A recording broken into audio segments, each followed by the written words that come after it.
Hello, good morning mga idol. Isang pinagpalang araw po sa ating lahat.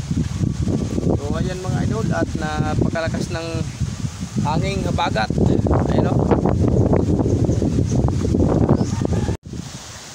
Ayun mga idol o. Oh. Halos yung mga dahon ng mga punong kahoy at mga nyog ay sumasayaw dahil sa hanging habagat. At yung dagat po ayon sa labas ay medyo maalon. Ayan. So isang araw na ito mga idol ay nagpandaw tayo ng alimasag. So ito, meron lang po tayong 3 huli. Ayun o. So puro lalaki na naman mga idol. Ayan. So bali hindi tayo nagdala ng video sa dagat dahil alam nyo man po wala tayong taghawak ng ating camera. So bali dito na lang mga idol sa gilid. Dito ko lang sa inyo ipapakita yung aking mga nahuhuli. Ayan. So medyo matagal po tayo mga idol na hindi po nakapagkuha ng video. So sa ngayon muli po tayo nagbabalik. Ayan. So meron po tayong 3 huli mga idol.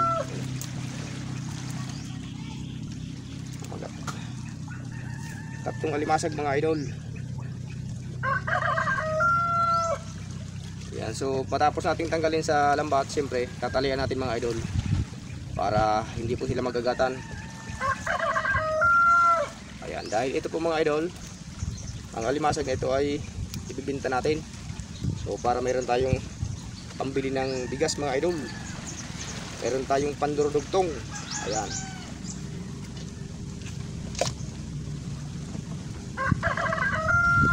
So, yung isa hindi kalakihan mga idol. Ito, lalaki pa rin.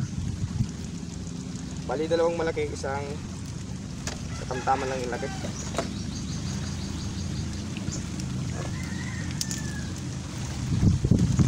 Ayan. Isang sipit mga idol, pero siyempre talihan pa rin natin para hindi sila mag away-away. Kasi kapag walang tali ito mga idol ay talaga naman pong nagkakagatan sila. Pangalawa mga idol. Ayan, so pangatlo, ito yung pinakamalaki.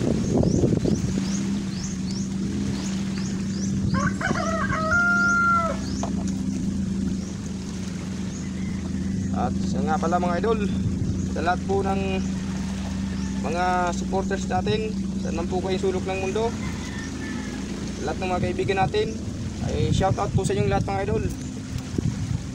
At lagi po tayo sanang mag-iingat sa araw-araw. Ayan.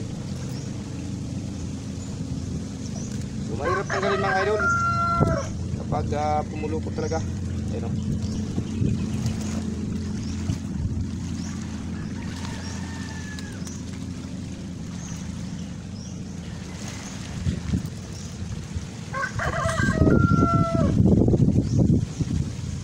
Ito yung pinakamalaki mga idol. So halos pala mga idol, yung ating nahuhuling alimasag ay kadalasan ay lalaki. Dahil kasi po yung lalaki mga idol ay sila po yung masisipag lumangoy, kaya umapang at maghanap ng pagkain at saka kapartner. Kaya sila po yung madalas na nahuli natin. At yung kilo pala mga idol ng alimasag dito sa amin, pag dito pa lang sa amin bagong huli ay 250 pesos po mga idol.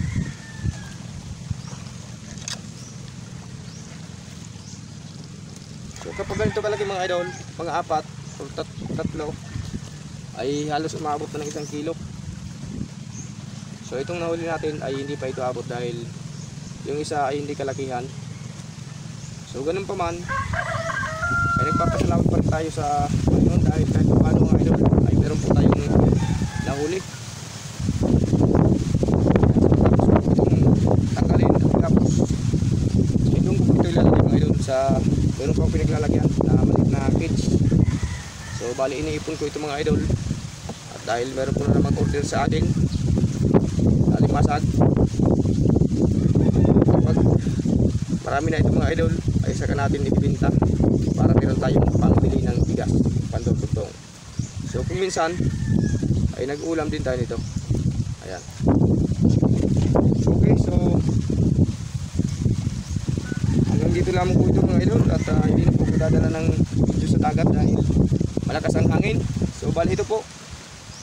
Ito yung aking huli. Ito na lahat yun. So maraming salamat po mga idol sa inyong panonood. At hanggang sa muli. Thank you for watching mga idol.